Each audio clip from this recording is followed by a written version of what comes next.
Before history is written, it's played. Before it's frozen in time, it's fought one shift at a time. Before it's etched in silver, it's carved in ice. What happens next will last forever. The Stanley Cup Final on ABC and ESPN Plus begins Saturday. I am Madison Timmons. I'm Chris Soucy. And we're paranormal specialists who live in the most haunted city on earth, Savannah, Georgia. Every day is Halloween in our line of work, so join us as we spin true tales of haunts, murders, and disturbing Savannah history.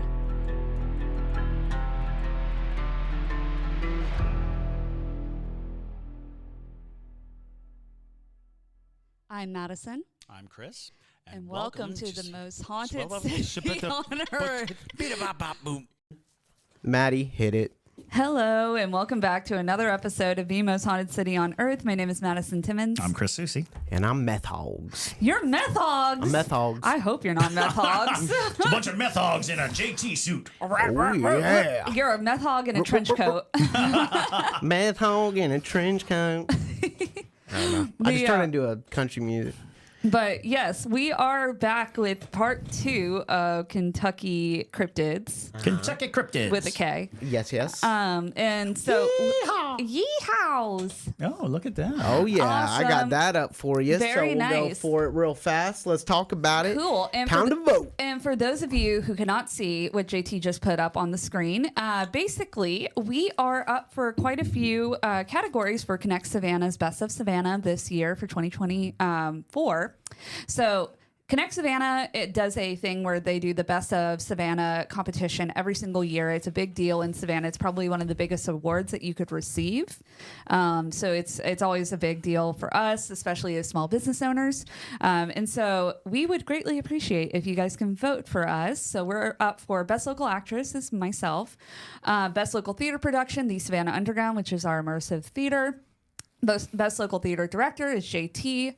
That'll be under John Taylor Timmons. That's his professional name. Best Place to Work, the Savannah Underground. Best Local TikTok at Haunted City Podcast. Best Local Influencer is Enika Edenfield. And Best Local Podcast is The Most Haunted City on Earth. So, yes. Boom. Definitely, y'all go vote for us. You can vote every single day. And if you are not already on the Haunted City Podcast fan base on Facebook, Ashley and Dawn have been posting like crazy about everything. They've been absolutely killing it. And they post the link, so you can find the link there as well. But quick interjection. Yes. I just realized if anybody out there has any connection to Michael Ian Black. Oh, Michael Ian Black, amazing comedian. Founding member of Upright Citizens Brigade, or he actually lives in Savannah. He actually wrote a ghost story from his house here in Savannah. Oh wow! So if anybody has any connection to him, point him our direction, because we would love to have him on to hear his ghost story. I actually might have a connection to that. Yeah, because absolutely. I had a professor who used to perform with Upright David Citizens. Stork? Yeah. Yeah. Yep. Yes, absolutely. So I think that he has been, kind of active in the downtown scene. I've seen him around. If I do, I will probably accost him. But if anybody out there has any connection, we would love to have him on and hear his ghost story. Yes. And if you are listening yourself, which I highly doubt that he's listening. It seems unlikely. But if he is listening, we want you on the show. Yes. But yeah. So now we're going to get into some good old Kentucky cryptids. We are, but we're going to address the big red button. We have a big red button. There's a sign on this button that says do not press, and I have been showing incredible self-control by not pressing the big red button. That's why I put it there, Chris, because you'd press it immediately if you saw it. You would. But it's so tempting. No. Anyway, all right. So this idea came from Parajunkie. She just commented and was like, "We need a button." And you'll see what it says. And I thought that it was genius. And I was like, yeah, I think we do need that. So we do have it now. It's going to be part of the podcast. We won't use it every episode, but it definitely will be something that I believe that y'all will be able to use. And no, not yet. I just wanted to give a massive shout out to our Parajunkies. I know we talk about them every episode, we listen to the Parajunkies like hard. They have created I would argue the majority of this show was their ideas at this point, right? So just a big shout out to everyone who is a Parajunkie, everyone who in the future that will become a Parajunkie and give us even better ideas. But I think now is the time to press the big red button. So go ahead and move the big red button just a little bit towards y'all, Madison. Okay. It should be heard through the microphone, but you can go ahead and put your microphone over it. Yeah, there we go. And here we go.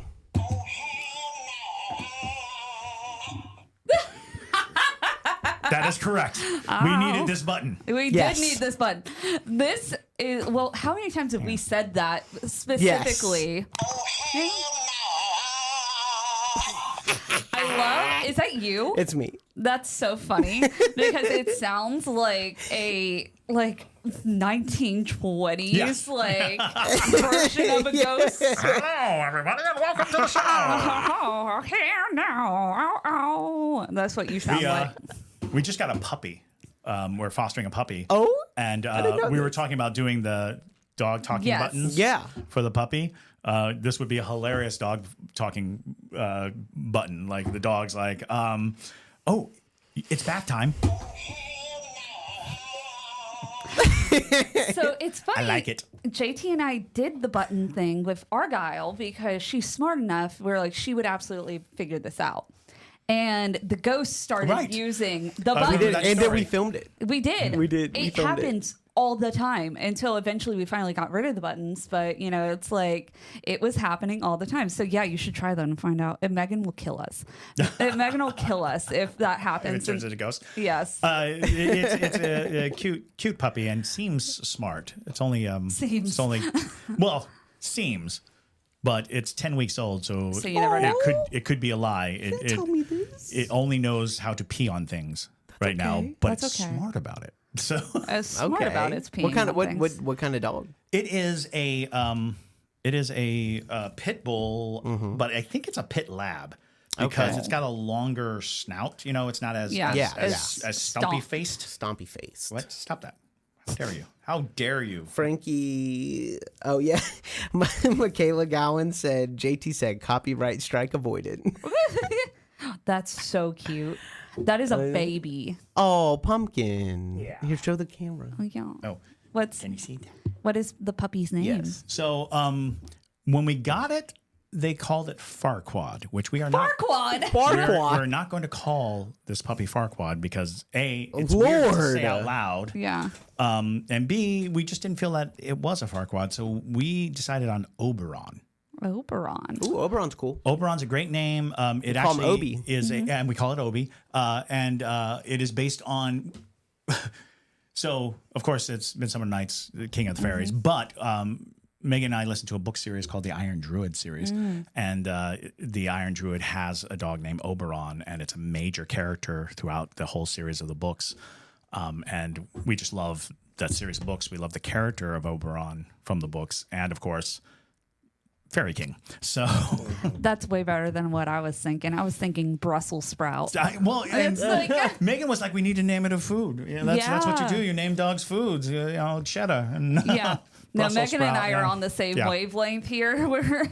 But Oberon's a cool name. That's a strong cool name. Right. You grow into an Oberon. Yes. Like now he's Obi, but one day he'll be an Oberon. When he's old. Or when he's wise. Yes. He's our first cryptid. Yes. Yeah, Oberon. The first cryptid.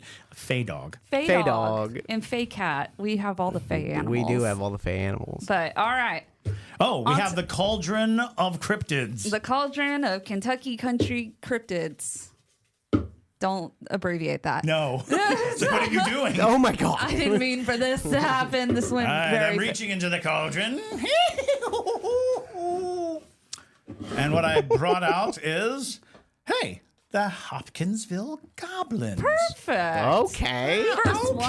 right. All right. The Hopkinsville Goblins. Goblins. Oi, that's it. So, the Hopkinsville Goblins case, also known as the Kelly Hopkinsville encounter, is a well-known alleged extraterrestrial encounter, which is why I wore my alien shirt today. Aliens. Aliens. That occurred in 1955 in Kelly and Hopkinsville in Christian County, Kentucky. The incident has become a part of popular folklore and is often cited in discussions of UFO sightings and supposed alien visitations. So the date and location. The event took place on the night of August 21st, 1955 at a farmhouse near Kelly and Hopkinsville. The primary witnesses were the Sutton family and their friends, and in total there were 11 people at the farmhouse, including several adults and children. The witnesses described encountering small humanoid beings. These beings were reported to be around 3 feet tall with pointed ears, thin limbs, and long arms. Sounds like a goblin. Yeah. Goblin-esque. Very. And they were said to have large, round eyes and a metallic silver skin. So, might have been dealing with elves. yeah, honestly, The elves. that's a good point. So the encounter began on the evening of August 21st, 1955, after one of the family members, Billy Ray Taylor, that's a country name, Oh, yeah. Bill Ray Taylor. claimed to have seen a bright, unidentified flying object land in a gully near the Sutton family farmhouse. Taylor and another man, Lucky Sutton, were... What? Lucky Sutton. Lucky Sutton! Lucky Sutton, get down there and look at them silver-eyed people. Could you imagine? Were the first to report seeing the creatures. After Taylor's report of the UFO sighting, they claimed to have seen a strange creature approaching the house from the woods.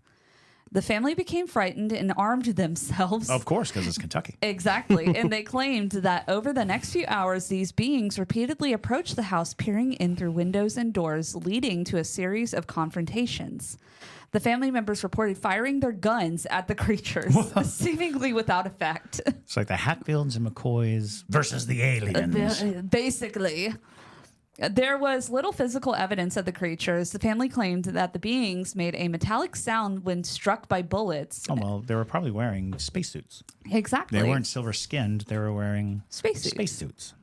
And the family claimed that the beings and that they floated above the ground and could move with considerable speed. Nice. Eventually, the situation became so intense that the family decided to leave the farmhouse and seek help. They drove to the Hopkinsville police station and reported the incident. Their visibly shaken state convinced the police to investigate. Police officers and other officials visited the farmhouse, and they didn't find any evidence of the creatures, but noted signs of distress among the family members and evidence of gunfire around the home. Following the event, the story quickly attracted media attention, leading to a mix of public intrigue and skepticism.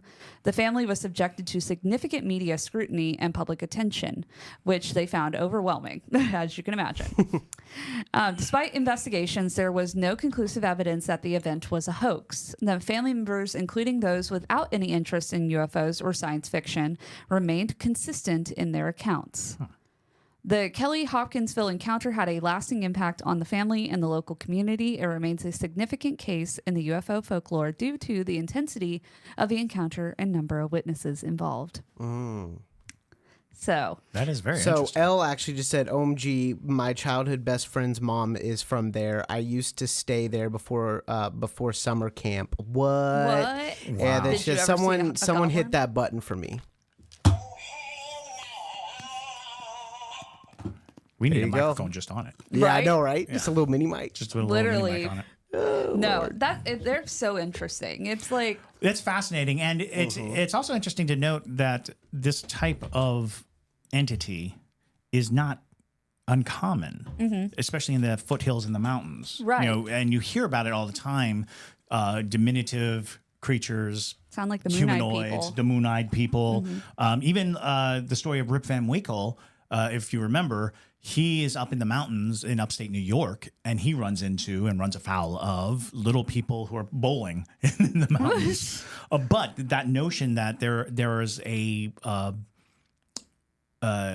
species or a class of creature that looks humanoid, Right. lives in the woods, pointy ears. You know, the classic goblin elf notion, because I think if you actually go around the world, you're going to find in mountainous regions these small humanoid beings.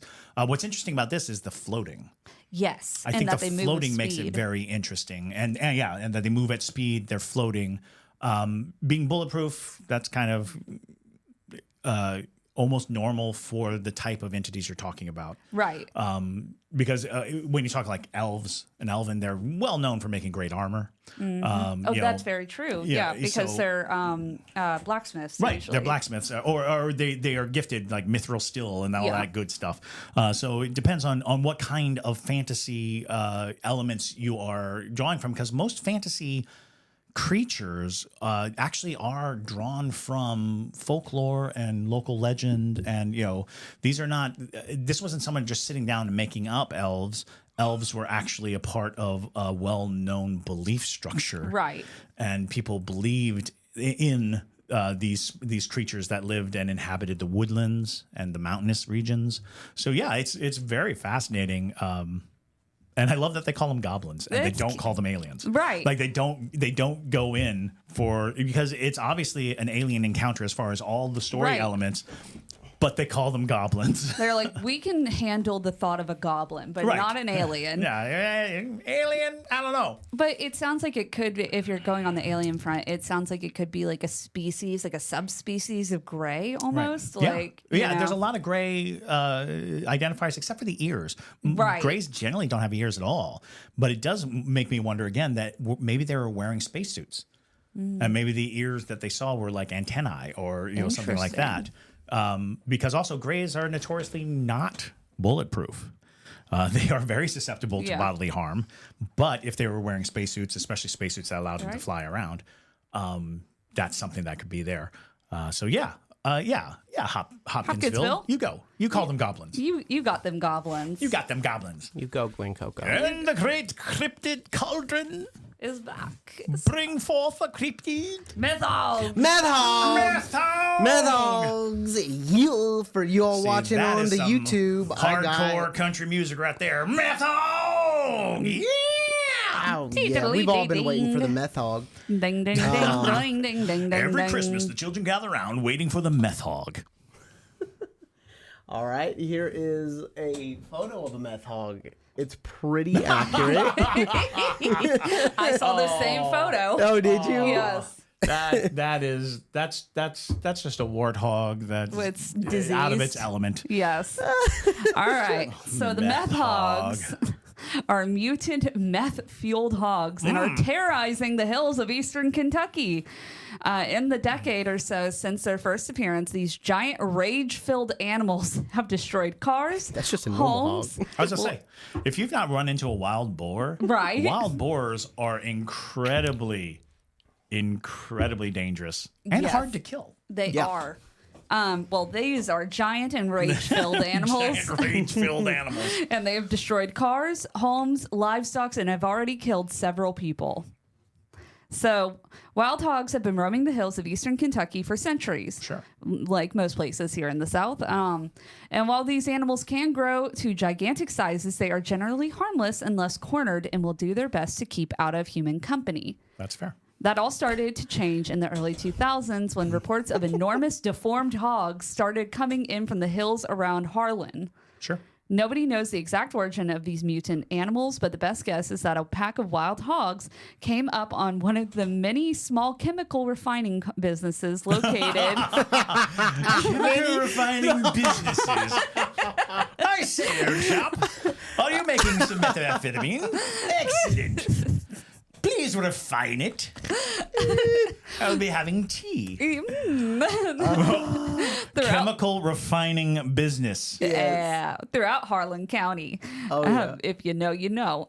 Either in an effort to make the crystal meth, he was brewing more potent, or simply to cut corners in production. The particular producer seems to have been throwing in pretty much whatever he could find down at the local Walmart in a plastic bottle with a "do not drink" warning label.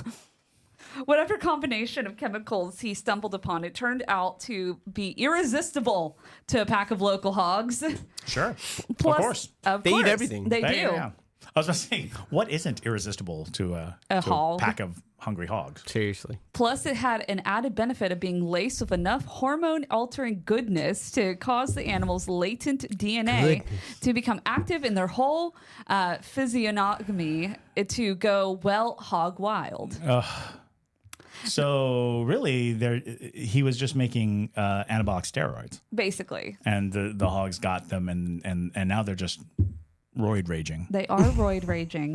And the first Like, sightings... do you even lift, bro? And then they eat you. They do. The first sightings of the Meth Hogs, as they were soon being called, happened in 2005 in the hills of Harlan County. A hunter reported being charged by an enormous hog that he estimated to be around 10 feet long and about 4 feet high and weigh about 900 pounds. It's like a water buffalo coming at you. Oh, yeah. The Parajunkies want the American version of Godzilla versus King Kong, which is Meth Hog versus Cocaine Bear. Yes. I don't think they fight each other. Honestly, I think they go into business. They team up. Yeah. They team up. You want to make a chemical refining business? And the Meth Hog's like, yeah, let's do it. Oh, Lord. But I feel like the Meth Hog would be the really bad business partner because he would just eat all of the meth. Like, how many times do I have to tell you? Don't eat the merchandise. Quit eating the product. Yo, there's a... all right, come on. It's all good.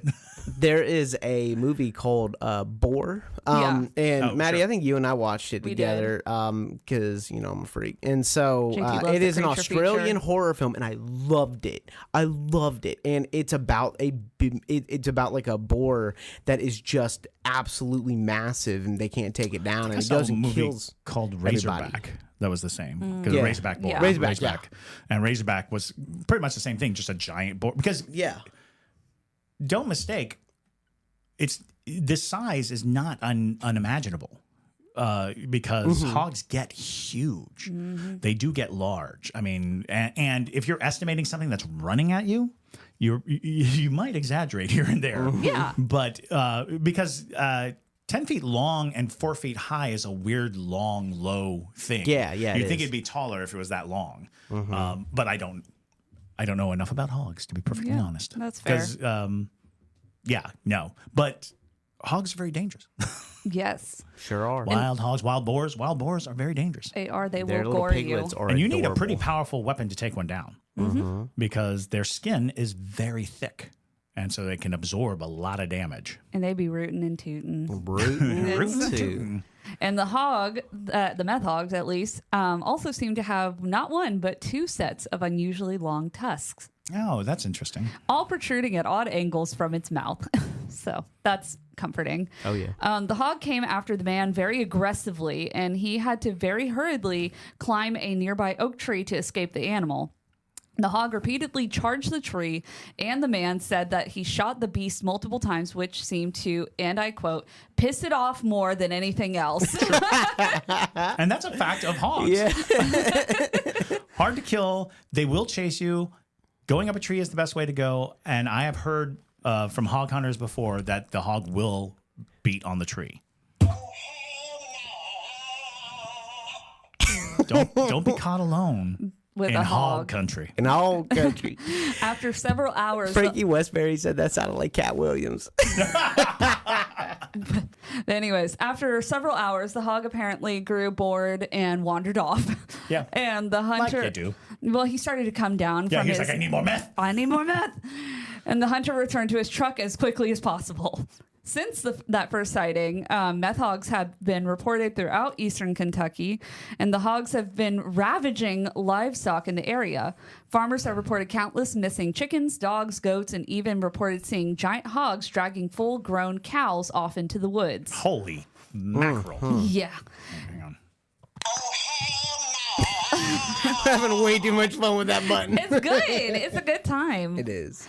In 2008, the Meth Hogs had claimed their first human victims. A family of 4 was camping in the Kentucky State Forest in early September. Their tent was discovered by a ranger, completely destroyed, and their entire campsite had been trampled into the ground. Blood and traces of clothing were found in the immediate area, but no further sign of the family was ever discovered. Wow. Which, by the way, if you are a fan of true crime, well, not even true crime, just crime literature, They eat everything. they oftentimes say the best way to get rid of a human body is to put it in a hog pen because the hog will eat all of it. They eat the teeth, which They'll is eat the usually teeth, what right. get people. Right, exactly. So You didn't hear it from us, though. No, but JT and I is. Well, we didn't put it out first. I mean, it's a pretty well. I mean, and that's like I do a lot of writing, and I will do a lot of like Google searching. And if my Google search was any indication of whether or not I'm on a FBI watch list, I'm going to jail tomorrow. Because I'm all about what acid does the most. How do you, if I ingest this poison, if I were to shoot a person at 40 feet, So JT's mom and I are both freaks. They are. And They're freaks. They get along real well because of that. True crime, and we've had in-depth conversations about this sure. in a totally hypothetical way. But we completely judge people's thoughts because people usually think, well, just pour acid on the body, but it doesn't take down the teeth, and that's how you get caught. And so we were both in agreement. We're like, if for some reason we ever had to hide a body, we're going to hide it in a hog pen because it will be gone. It's very true. So now y'all know. And that's a common, I want to say that Hannibal made it very popular. Yes. A very popular notion that hogs will eat every bit of you. So don't put it in an acid bath. That's just messy. I have to tell a story, short one, because I feel like on this podcast I will never be able to tell it. Like I'll never have another opportunity. Bring it. Yes. I used to work at Sonny's Barbecue for 5 years. Madison, you already know this. Yes. I had a regular. He was an old man. He would leave me a $5 bill. He'd come in full camo, and his sleeves and leg, it looks like he never washed them, but he didn't smell. He was about 60, but his sleeves and legs were like covered in blood spatter. And he's a hunter, right? So I'm thinking, this is him field dressing a deer or something like that. He just came back or something. Exactly. Getting some lunch after. Exactly. And so he'd come in every single Sunday at about 10 to 11. And one day it was abnormally slow for a Sunday. So I decided to go ahead and, sit and talk to him about hunting a little bit. I thought maybe he could give me some advice. And I asked him what kind of hunting he did. And he says he does hog hunting. And I said, oh, okay, cool. Yeah, invasive species. All right. And I'm like, what caliber do you use to kill the hog? And he says, I don't use a gun. Right. And I was like, what? Yeah, I was like that. I was like, what do you use? A spear? And he goes to his side, and I'm like, we're doing this right now. And he pulls out a massive knife, and he sits in the trees above feed. I'm not kidding. This man said he sits in the trees every Sunday morning above his food plot, and he jumps down onto Mama Hog and kills her by stabbing her in the neck over and over again. And that's my story. Well, I went hog hunting, and that was the preferred method was a spear it basically had like a Bowie knife at the end of a big stick. It's like a bayonet kind of deal. It was right? like, I'm not prepared for this. The hand-to-hand combat with a boar. It's adrenaline thing. Yeah. It has to be. I went with a bow and arrow. So we were bow hunting, and he laughed at me, and I was like, what is going on? I thought you said we were bow hunting. He's like, no, we're hunting with Bo. Bo was like another man. Oh. Yeah. Got it. Bo was his buddy. And so I was like, okay, well, do you have a rifle I can use? And he's like, well, we don't use rifles. Yeah. Because it's exciting. Well, I think there's something about like the impact and the chance of downing it at the right point. Yeah. It's like, no, you want to be right up on it. And you want to stab it as many times as you possibly can. Yeah. I'm like, that's full adrenaline. Yeah, That's it's like you're wrong about that. That's insane. But anyway. Okay. All right. Okay. Onward. So these people were destroyed by meth hogs, and the entire area was covered with giant cloven hog tracks. At least one set of these tracks seemed to be from an animal with 3 toes on each foot. Several other similar disappearances have been reported since. It wasn't until 2010 that the first of these mutant hogs was killed. A trapper who was using a foot gripping trap, which was a bit larger and more powerful than may have been strictly legal. Right. It caught one of the meth hogs, and he found the furious animal already beginning to gnaw its own leg off, trying to escape. Wow. The man, who wished to remain anonymous out of fear of prosecution for his overzealous trapping habits, said it took him 6 shots directly into the creature's head at as close a range as he could manage to kill it. And this was a small specimen, only about 400 pounds. Wow. When he carved open the hog, what he discovered was astounding. The animal's skin was almost impossible to penetrate, and the man had to use a chainsaw to make its way into the body. The first thing that he noticed was the ungodly odor that emanated from the animal's body. The man said it smelled much worse than the usual dead hog, like eggs that had been left rotting in the sun. Wow. The usual thick layer of fat found under a hog's skin was, in this case, laced with a thick webbing of cartilage. Oh, fascinating. Very. The combination of cartilage and fat would be flexible when the animal was moving, it's but like armor. Yeah, right? But compressed into an incredibly firm layer when struck directly, essentially functioning like a bulletproof Kevlar, vest. right. Yeah. Literally. Whoa.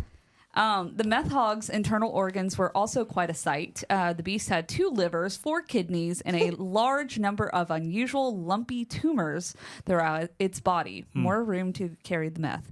Right. The creature also had an unusual case of meth mouth. Oh my mouth. gosh. With 6 8-inch tusks protruding at odd angles from its mouth and 2 additional rows of teeth in its jaws. Keep going. To top it all off, the hog was outfitted with 4 testicles. The hunter burnt the body, saying, "Ain't no way in hell I was going to eat that." No, sir. Oh my gosh, that's insane. If all these mutant hogs are as well equipped as the one that was trapped and killed, it could explain their unusually aggressive behavior. Male hogs can get very aggressive when it's mating time, and with double the amount of hormones coursing through their bodies, they must have been unstoppable. The meth hogs seem like they are breeding and spreading through eastern Kentucky, causing damage, threatening lives and livestock, and just generally causing all kinds of trouble. So this is a real thing. Yeah. Right. I mean, it's possible that it's not meth related. Right. It's possible that we're just dealing with some kind of other mutation, evolutionary flaw, inbreeding situation. Right. Like the rotting deer syndrome or whatever. Have you heard about that? Yeah. The zombie deer? Zombie deers. Yeah. But yes. So yeah, moving on, we're going to draw our next one. As I spill my coffee all over, I get the chaos level. Cauldron of Doom. All right. What have I got here? What I've got here is sounds dirty, but okay. Popelick Monster. Nice. The Popelick Monster. The Swiss Guard will have something to say about that. So here's the thing with the Popelick Monster.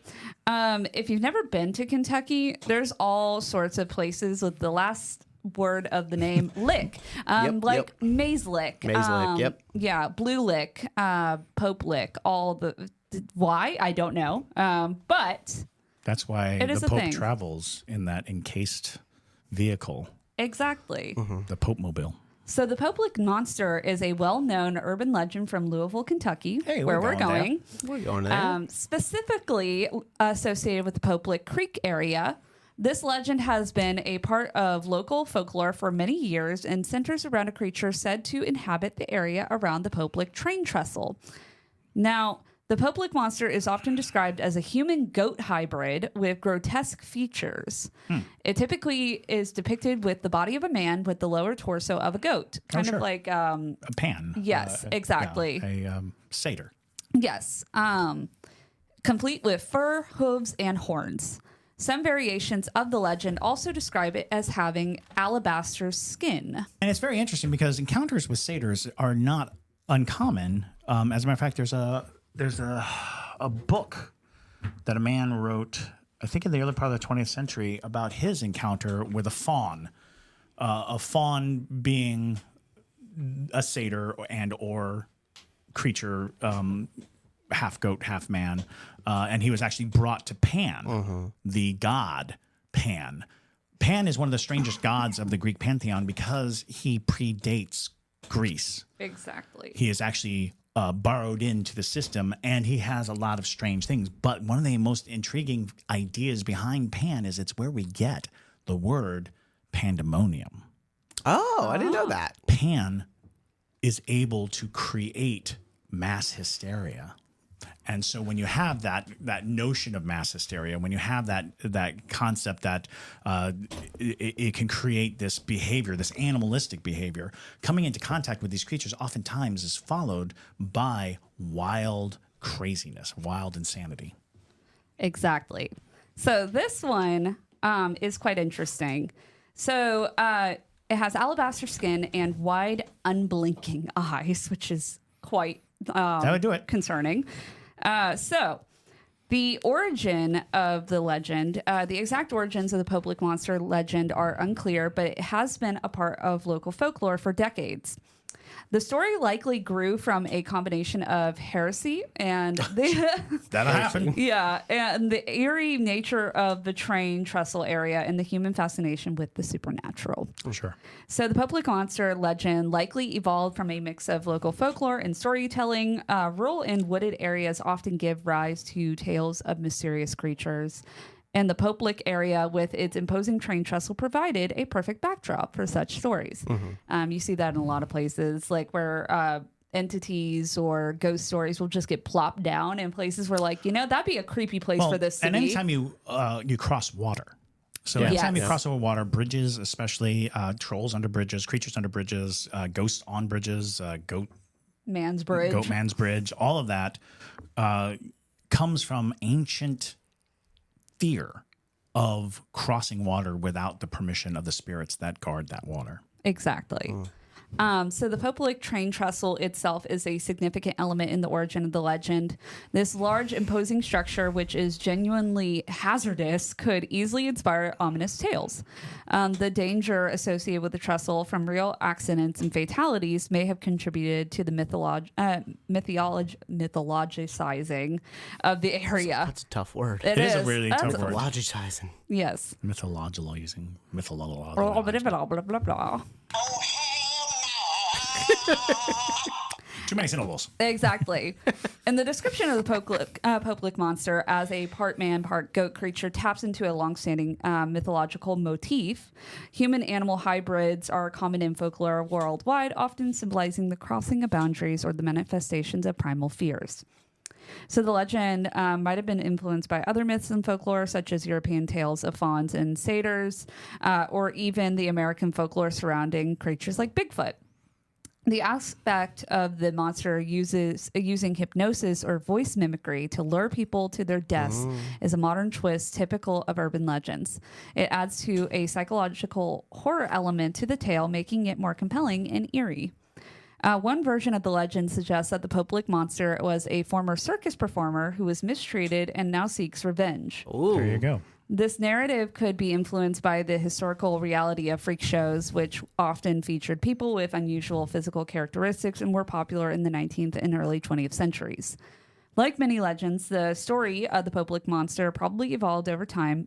Each telling would add new layers to the story, gradually transforming it into a legend known today. The local community and media likely played a role in both spreading and embellishing the legend. Covering alleged sightings or accidents at the trestle would contribute to the myth's persistence. Yes, so basically the Popelick Monster mimics people and lures them under the bridge like a troll. How interesting. Yeah, which is quite fascinating. So it's, Yes. But yeah, there is not a ton on it, and maybe when we go to Louisville, we'll be able to ask Let's people do it. about. Yeah, we'll swing by that trestle. That's absolutely cool.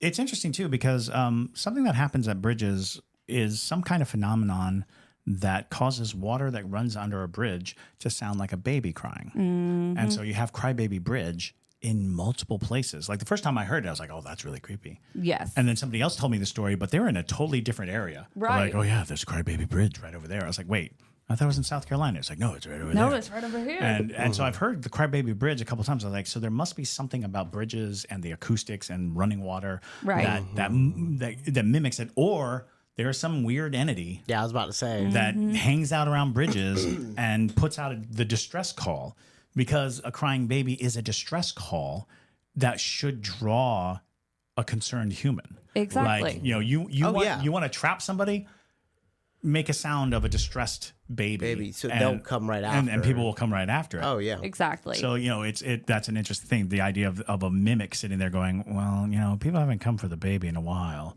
Maybe if I just sounded like a person. Exactly. Yes. So the legend suggests that the creature uses hypnosis or voice mimicry to lure trespassers onto the train trellis, where they meet their demise either by falling from the trellis or being hit by an oncoming train. There you go.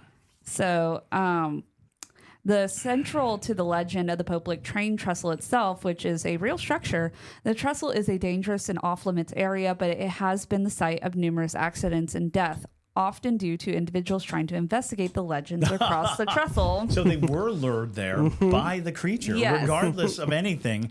That legend is true. They were lured by the monster and they died. Exactly. Wow. Local authorities and community leaders have repeatedly warned the public about the dangers of exploring the Popelick train trestle. Despite no evidence of the creature's existence, the legend continues to attract thrill seekers and curious people, leading to real life hazards.